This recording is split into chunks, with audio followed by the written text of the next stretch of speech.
সবচাইতে শ্রেষ্ঠতম দোয়ার স্থান হলো মা বাবা। ওই মা বাবা যদি হাত পাতে আরশ পর্যন্ত পৌঁছে যায়, ওই মা বাবা যদি বদদুয়া করে, পৃথিবীর সব তীর সব টার্গেট মিস হতে পারে, কিন্তু মা বাবার বদদুয়া কখনো মিস হয় না, কখনো মিস হয় না।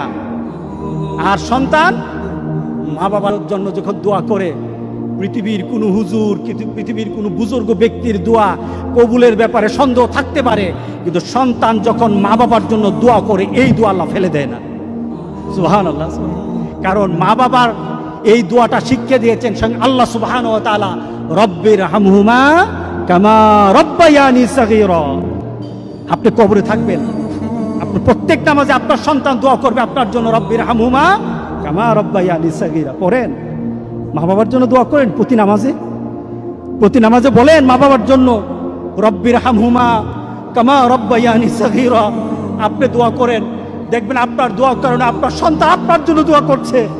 আপনাকে আল্লাহ যেন এমন সুযোগ করে দেয়, এমন কুলাঙ্গার সন্তান যেন আমাদের সন্তানগুলো আল্লাহ না বানায়। সবাই বলেন আল্লাহুম্মা আমিন।